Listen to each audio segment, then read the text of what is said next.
Hey, everybody. Welcome to episode 2 of my podcast here, where we just get a chance to kind of talk about things that are happening in our world and really how they relate to our own inner landscape and to the topics that we're talking about in my Substack letters as well as my blog posts. And today I want to start by just acknowledging something. We're all emotionally exhausted. I am looking around, and one of the things that I'm noticing is that we are just tired. We are just so tired that it's seeped down past that need for a nap or that need for a really good long 8 hours of sleep and has really settled into our nervous system. It's settled into our bones. And I think that that's something important to acknowledge, because when we step back and think about what's making us tired, what we begin to realize is that we are just being inundated with feeling constantly threatened, constantly stressed. When we flip open social media, some of the first things that we see are the news, and the news is not happy news. It's the Epstein files. It's the the economic situation that we find ourselves in. It's so many things that are constantly weighing on us, and it's keeping us in this state of perpetual exhaustion. And I'm saying this, regardless of political alignment, regardless of worldview or ideology, because I think that there is this kind of shared undercurrent right now, where we are all on guard. We're all very vigilant about what's going on, whether it's the economy, whether it's immigration, whether it's the whole Epstein files issue. We are just saturated on every side of us with crisis and scandal and war and instability, economic fear and cultural tension. And I'm going to be honest, our bodies were not made to metabolize this much threat and exposure all the time. If anything, our bodies and our stress response, hasn't evolved much. And I've talked about this before, I know, with other people and in other settings. But, one of the things that I find interesting is that our bodies and our stress response hasn't evolved since we were cavemen, right? Cavemen, just to take you back. So going back to that point, the idea of the stress response was that when we were in danger, when we were about to be eaten by a lion, or when we were about to be attacked by a neighboring warring tribe, the idea was that our body went into fight or flight. And in the fight or flight response is we get a rush of adrenaline, as well as a whole bunch of other chemicals and neurochemicals, and we go into action. We either get ready to fight or we get out of the situation. But the idea behind it was that once we were done either fighting or running away from the situation, getting ourselves out of danger, or just settling whatever was threatening us, we went back to homeostasis. The adrenaline went down. We were able to rest. We were able to recover, and everything went back to normal. We don't have that anymore. We are on, I was talking to somebody the other day. We are now living in a world where we are basically on an IV drip of stress. And what does that do to our body? Well, that means that we are chronically stressed, and our fight or flight has been chronically activated. Whether we are sitting in the long line at the school drop off, we're sitting in traffic, we're paying bills, we're trying to figure out our schedules and balance a million and one things, or we have our boss breathing down our necks about deadlines, or you're like me and you're trying to finish a PhD while you're working full time and being part of a family and trying to own and operate your own business, because you can't have one job today and be successful. The hustle culture is real. But no matter how you may live your life and how well balanced you feel, we are always stressed. Even the buzz of electricity in the air stresses our bodies out because we're constantly on. We're constantly vigilant. And so I'm saying all of this because when we're hit with these other things in life, it's like getting another shot of stress. And we can't sustain that. And so why am I talking about this today? Well, because I've brought up a lot of things in my blogs and in my letters, and some of the things that I've been talking about, all of the things that I've been talking about, is regarding language and our ability to be able to talk about that. And one of the things that I've noticed is that this is something that we don't talk about. Even when we're posting online, we're only posting the best of ourselves. We're only posting about the happy things that we're doing. We're only expressing the things that, are making us look good, or, we may be expressing our opinion. And in that way, we're getting out our anger and frustration, because it's very rarely, and I'm guilty of this, but it's very rarely a well-stated argument. Instead, it's just anger and frustration, being taken out at another person behind a screen that we don't even know. And so I say this because we don't really use our language, and we don't really take a moment to reflect. And if you remember last week, if you haven't checked it out, please go over and do so. We haven't taken a moment to really truly reflect on what we are dealing with today.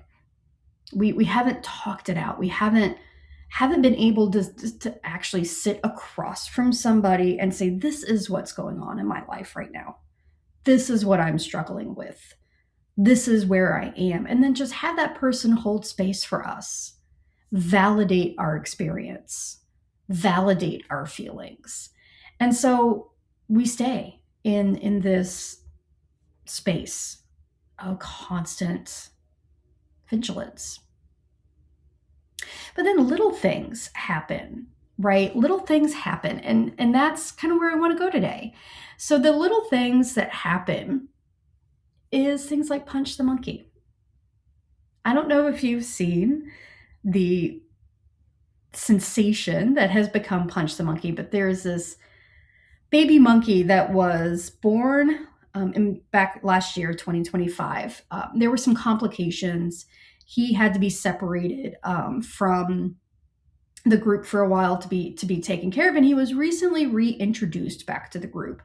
And of course, in our 24-hour media connection world that we live in, cameras were placed to see, oh, what's going to happen with this monkey. How's he going to do transitioning into monkey life?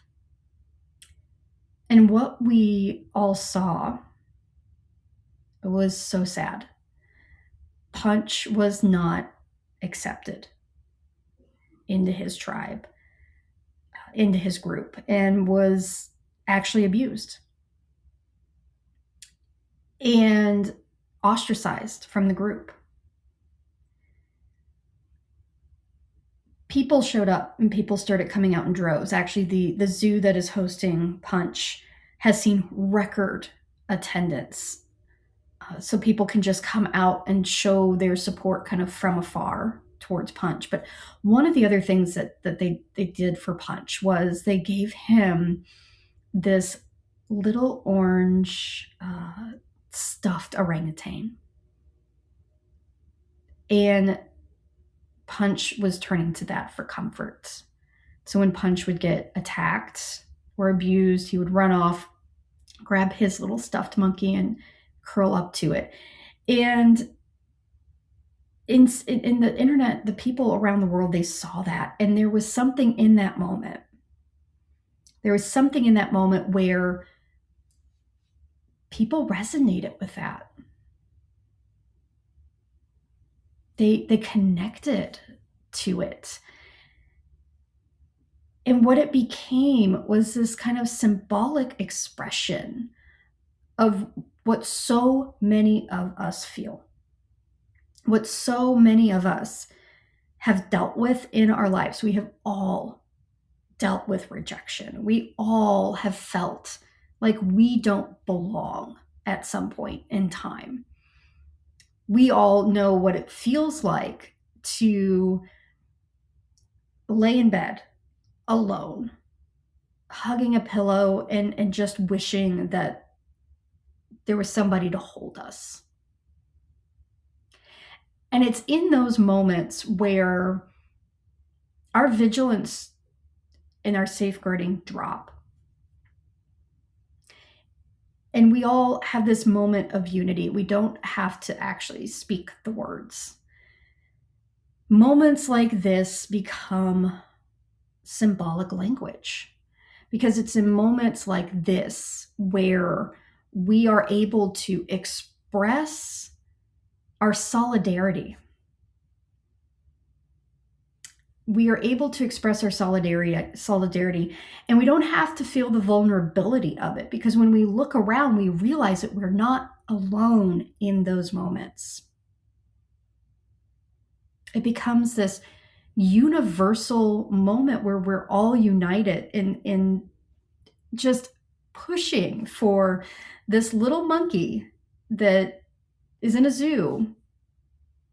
And we're so hopeful that they'll find acceptance. And internally, it's our way of also saying, I hope that I also find acceptance.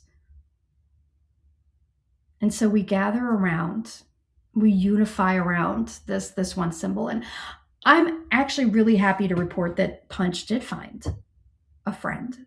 Punch did find somebody who now protects them and cares for them and hugs them and loves them. And we're now watching this unfold. And again, in that moment, we have this kind of shared universal language. We have this attachment language now, where we see, so like, if that little monkey can do it, I can too. And we're living in an epidemic of loneliness right now. And again, we don't talk about it. And when we do talk about it, we talk about it outside of ourselves. We talk about things like the male loneliness epidemic. And not saying that that's not real, but we look at things that are outside of ourselves because it's easier to project and to look outside of ourselves. But it's another thing for us to talk about what we've got going on internally. But when we can see something mirrored back at us that we resonate with, that we can connect with, that becomes our language. And so I've been reading through the comments, I've been watching Punch, and the reactions are really very telling. And what those reactions are is that, we are a society that is starved of attachment. And for all of us, attachment's very important, even on a physiological level. Attachment releases oxytocin. And oxytocin it's a happy chemical. It's a happy chemical that's released when we feel loved, when we feel attached to somebody, when we feel validated, when we hug a partner or our child or our mom, dad, right? We get a release of oxytocin. It's one of the reasons that when babies are first born, it's so important to have that initial skin-to-skin contact, because what's happening there is there's a massive release of oxytocin between baby and mother, and it really helps to solidify the attachment between baby and parent. And so we are a society post-COVID that has been starved of attachment. And we don't have the language. We don't have the ability to be vulnerable and just say, I need a hug. And so I want to ask you all out there today, how many of you just need a hug? How many of you out there would just give anything to have somebody just hug you and not expect anything in return? Just hug you, not having to speak a word, not having to do anything afterwards to say thank you. Just a hug. And that in and of itself is language, because that is the language of attachment. And so I bring this up because I want to really highlight the importance of these moments for ourselves. And I want to encourage you to get out there and connect. I want to encourage you to get out there and advocate for yourself and what you need, instead of just watching a monkey on the internet and saying, "Oh man, I hope that's me one day. I really hope that's me one day." And there's another side of this though too, because as much as we are craving attachment, one of the other things that we are also craving is peace. And again, we see this in our media. And we saw this with the Walk for Peace, with the monks who were doing the Walk for Peace. And then when they walked from Texas to Washington, D.C. And I was so fortunate. I was able to see the monks walk. They actually came through my town. They stopped in my town and stayed over just a few miles away from where I lived. And so I was very fortunate to go out to be able to hear them talk, to pray with them. I received one of my red string bracelets from them. But the interesting thing about this whole thing is they didn't start this walk with any fanfare. They just made the decision. They called together other monks and they said, "This is what we're going to do." And they just started walking. And people started to talk about it. Like, why are these monks walking through these southern states? What's going on? And as more people started talking and their message started getting out, something happened. It started to resonate. And more people showed up in droves. I know whenever I went to go see them speak that night, there was no room. We were all standing. There was no room to even move. It was that packed. And why is that? It's because we're all craving love and kindness and unity and peace. And they became the symbol for that. They became our way of being able to say, "I need that," without directly saying, and becoming vulnerable and having to directly say, I need this. And it comes as no surprise. It comes as no surprise because where a lot of us have started from is a place of frustration and anger. And we have every right to feel angry and frustrated, because so many of us, I'm speaking as a elder millennial here, right? So many of us were told that if we just worked hard enough, if we made the right decisions, we would be successful. We would be able to own a house, and we would be able to take the vacations, and we would be able to do all the things that we watched other people do when we were small, when we were growing up. And a lot of that was taken away from us. So many of us work tirelessly and barely make ends meet. We are constantly going, and we're not seeing the payout from that. And so we have watched our society drastically shift, and it's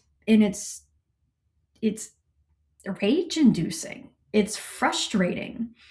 And and so we got wrapped up in that anger. And I'll be honest with you again, as much as oxytocin and that connection makes us happy, anger can also kick in those happy feeling, that happy chemicals can actually kick in serotonin. So serotonin is released When we feel like we won, when we feel like we've one-upped somebody, when we feel like we are superior, um, and we chase those highs, we chase those moments. And so again, we faced, especially in the early 2000s, and I know I'm really aging myself here because I graduated high school in 2003, and so I was a young adult right when the major recession hit. And so, a lot of us are coming out of that, and we're coming out of it. We're stressed, we're tired, we're frustrated, we're fighting a system that no longer seems to be working for us. And so we got angry. And we were like, you know what, if you're not going to give us what we deserve, then we're going to take what we think we deserve. And so, we really pushed to, to try to get on top, to try to one up. And I'm not saying this applies to everybody, right? Speaking in generalizations here, but by and large, this is where a lot of us were. And we're seeing the residuals of that even now. We're seeing the residuals of that in our cultural landscape, in our political landscape. We're seeing, a lot of the results of that anger as well. It's one of the reasons that we see the us versus them mentality. This is where we see a lot of the scapegoating of minority communities. And so, and why is that? Well, it's because, again, it's this idea of I'm going to be on top. And it's that release again of serotonin. So again, we have this physiological reaction to it, but it can only be sustained for so long. It can only be sustained for so long because after a while, even that gets tiring. Being constantly angry is exhausting. And so what we do is we turn to these symbols, punch and the monks. And we turn to these symbols of expression that we can't articulate. And it just shows the power of language. Because deep down, we all know what we need. We all know that what we need is love and kindness and unity and peace and acceptance. We are just a society that is afraid of being vulnerable, and we are a society that is also stripped of its ability to provide ourselves with what we need. And what do we need? Well, we need things like, we need a little dopamine hit every now and then. So I'm going to go back to those happy chemicals. And there's this wonderful researcher, Laura Brunig, and she runs the I believe it's called the Primate Institute, but she talks about all the happy chemicals and how we get them and what they do for our body. But I'll give you the Cliff Notes version here. But biologically speaking, we're going for the dopamine hit, and that dopamine drives the pursuit of reward and anticipation. And so dopamine is what fuels the doom scrolling. It what fuels us to protest. It what fuels us to argue. It's also what fuels us to post one more time, reply one more time, check the messages, see how many likes I got. That's dopamine. And we see that a lot in keyboard warriors, and we wonder, well, why are they doing that? Well, they're doing it because it's giving them a temporary dopamine hit. And then there's that serotonin that I had talked about, and that relates to our status and our social positioning. It's feeling like you're right, feeling superior, feeling like you won the argument, and it produces that surge of internal reward. And then there's the oxytocin. And like I was saying, that's what bonds us. But there's another side to that because it often strengthens in-group loyalty. It fuels and intensifies division, the us versus them mindsets. And then These are all compounded because adrenaline and cortisol. So, cortisol is the stress hormone, adrenaline is also a stress hormone because it keeps us in threat response. And so, we're constantly on guard and we're constantly looking for quick fixes. Why? Because those surges are temporary. And so, when rhetoric is intense, and especially when rhetoric is identity based, all of these systems continue to get activated. And anger feels clarifying. And then certainty, when we feel so sure of ourselves, it feels stabilizing. And above all, when we feel like we belong to a group, it feels regulating. But when we go home at night and when we're laying in bed and those chemicals drop, we're just left with what's left underneath it. And what's underneath it? For a lot of us, it's grief, it's fear, loneliness, shame, feeling powerless. And then we crash.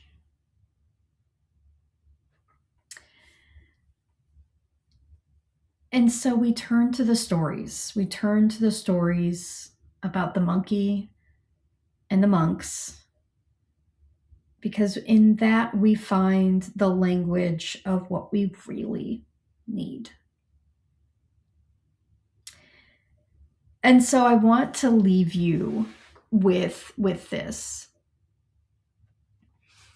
We are struggling to say what is actually happening inside of us. It's easier to attach to our outrage, and I'll be the first to admit this. I do this as well.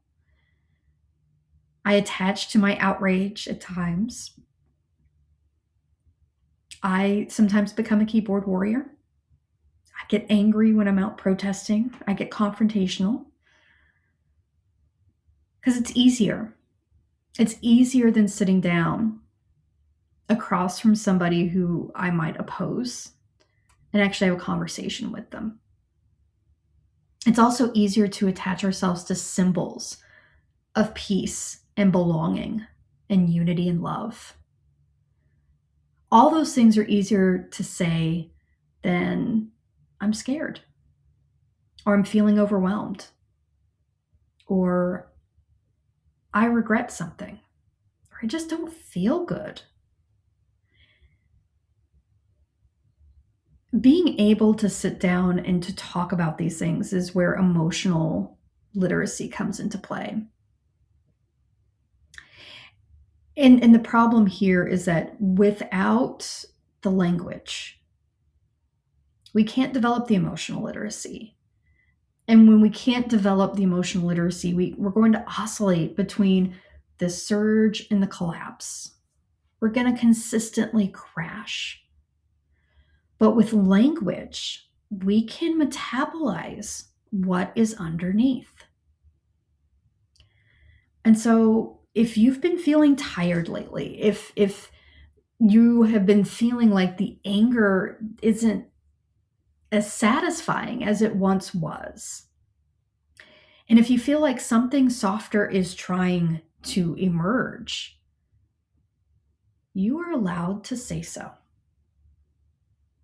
That's not weakness. That's growth. And it all starts with language. And so take a moment and just reflect on it. And then let's leave some comments. Let's start a discussion around this, because until we can name what is happening inside us, we're going to continue to express it in all the wrong ways. And so this is our opportunity. This is our opportunity to truly embody the symbolism of the monkey and the monks, and actually express though. So leave me a comment and let's start a conversation. What do you need right now? What do you need to express? I look forward to what you have to say. And if you haven't done so yet, go on over, check out my Substack letters, check out my blog.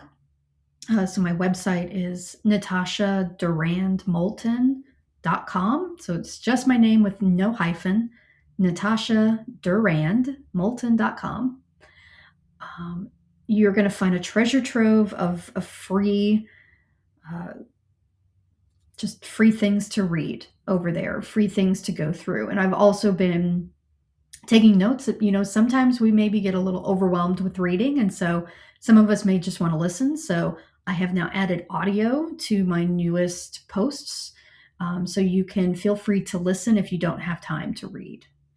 But I look forward to the conversation. I look forward to what you all have to say. And thank you all so much for joining me. And I will see you again in 2 weeks.